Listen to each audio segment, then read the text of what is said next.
शाश्वत टाइम्स, नई सोच। नेताजी का हल्ला बोल। ये फैसला बिल्कुल गलत है। अगर आपको चिंतन रैली ही करना था तो आपको आम कार्यकर्ता को बुलाना चाहिए। कांग्रेस को दिखा दिया आईना। एसी वाली कांग्रेस को जमकर धोया। चिंतन रैली की गई और क्योंकि मुझे तो लगता है कि पूरी पार्टी ही एसीमय हो गया। आला कमान को पसंद है चाटुकार नेता। आला हाईकमान चाटुकारों के अलावा दूसरों किसी की सुनती नहीं। बताया कांग्रेस अर्श से फर्ज पर क्यों आई। ये क्या हो गया, ये क्यों हो गया और ये क्यों हो रहा है कि कांग्रेस नेता और उसके कार्यकर्ता अब सभी एक दूसरे की पोल खोल रहे हैं। कांग्रेस की हालत इस वक्त क्या है और खासकर उत्तर प्रदेश में, ये तो सभी जानते हैं। 400 सीट वाले इस प्रदेश में कांग्रेस महज 2 सीटों पर सिमट कर रह गई है और उसके बाद भी कांग्रेस अगर चिंतन रैली करे और उसमें कार्यकर्ता और जमीन से जुड़े अपने नेताओं को ना पूछे तो जाहिर सी बात है कि नेताजी का गुस्सा फूटेगा जरूर। और जब कांग्रेस के नेताजी का गुस्सा फूटा तो नेताजी ने कांग्रेस की पोल खोलकर रख दी। लेकिन पहले आपको बता दें कि नेताजी विजय सिंह मर्तोलिया राष्ट्रीय मजदूर कांग्रेस के राष्ट्रीय उपाध्यक्ष हैं, जिन्होंने कांग्रेस के आला कमान पर जमकर निशाना साधा और साथ ही चाटुकार नेताओं को भी जमकर धोया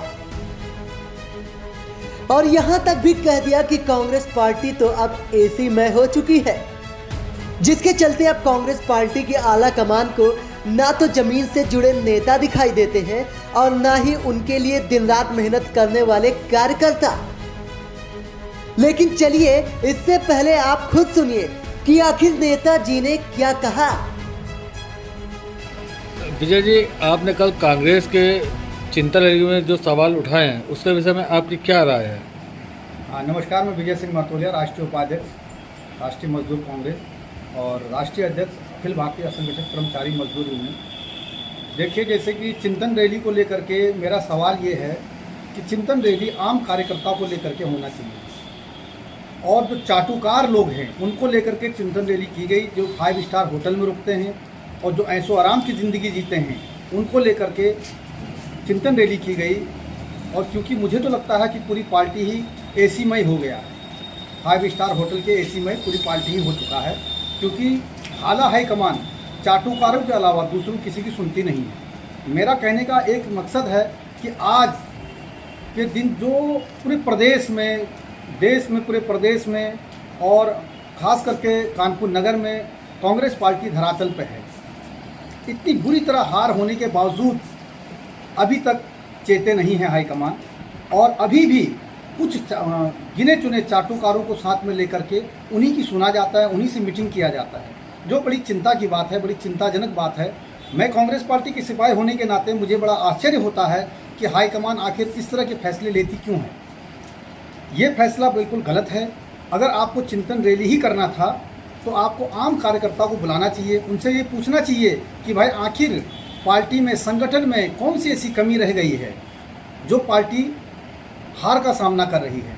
आज प्रदेश में बुरी तरह से पार्टी हार का सामना कर रही है और अभी आने वाले, देखिए, नगर निगम चुनाव होने वाले हैं। कानपुर में 110 वार्ड हैं। मुझे तो नहीं लगता 110 वार्ड में जितने लोग तैयारी कर रहे हैं उनको टिकट दिया जाएगा, क्योंकि चाटुकारिता बुरी तरीके से। अभी कल्याणपुर विधानसभा को लेकर देखिए, कल्याणपुर विधानसभा से जो प्रत्याशी लड़ रही थी उनके जो प्रभारी थे वो लखनऊ से चुनाव लड़ा रहे थे। कितनी दुर्भाग्य की बात है कि लखनऊ से आदमी कानपुर में चुनाव लड़ा रहा है, लखनऊ में बैठे बैठे निर्देश कर रहा है। ये बड़ी शर्मनाक बात है।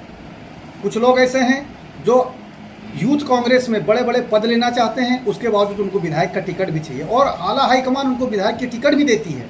बड़ी शर्म की बात है। आला हाईकमान को इस चीज़ को नज़रअंदाज नहीं करना चाहिए बिल्कुल भी, और चाटुकारों को बिल्कुल दरकिनार करके पार्टी को मजबूत करना चाहिए। जय हिंद, जय भारत, जय कांग्रेस। आप लोग तो जानते ही हैं कि इस बार विधानसभा चुनाव में कानपुर महानगर से कांग्रेस का सुपड़ा साफ हो गया और सुपड़ा ऐसा साफ हुआ कि 10 विधायकों में से 8 की तो जमानत ही जब्त हो गई।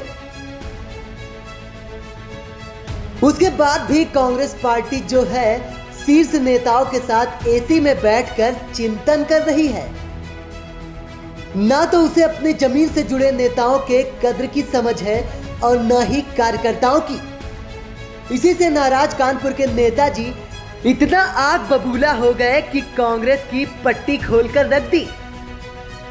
आपको बता दें कि करीब 32 साल के बाद ऐसा हुआ कि कांग्रेस कानपुर में 10 में से एक भी सीट नहीं जीत सकी। कांग्रेस की राष्ट्रीय महासचिव प्रियंका गांधी ने भले ही उत्तर प्रदेश में जी तोड़ मेहनत की हो, लेकिन उत्तर प्रदेश की जनता ने कांग्रेस को सिरे से नकार दिया। जनता को ना ही लड़की हूं लड़ सकती हूं का नारा समझ में आया और ना ही कांग्रेस के वादे पर भरोसा किया। यही वजह रही कि उत्तर प्रदेश की ज्यादातर सीटों पर कांग्रेस की जमानत जब्त हो गई। बात राहुल गांधी की हो या प्रियंका गांधी की, दोनों ही नेता कांग्रेस पार्टी को कितना आगे लेकर गए हैं ये तो सभी जानते हैं। और खासकर 2014 के बाद जब से सत्ता में भारतीय जनता पार्टी की सरकार बनी, अगर उसके बाद भी कांग्रेस पार्टी अपने चाटुकार नेताओं के साथ एसी में बैठकर चिंतन या मंथन करेगी तो लुटिया तो डूबना तय है। और ये पहले नेताजी नहीं है जिनके स्वर विरोधी हुए हैं। इससे पहले भी कई नेता जो विरोधी स्वर अपना चुके हैं। अब अगर कांग्रेस पार्टी ऐसा करेगी तो जाहिर सी बात है नेताजी का गुस्सा तो उबाल मारेगा ही। और यही वजह रही कि कांग्रेस वाले नेताजी अपनी ही पार्टी पर आग बबूला हो गए और जमकर हमला बोल दिया।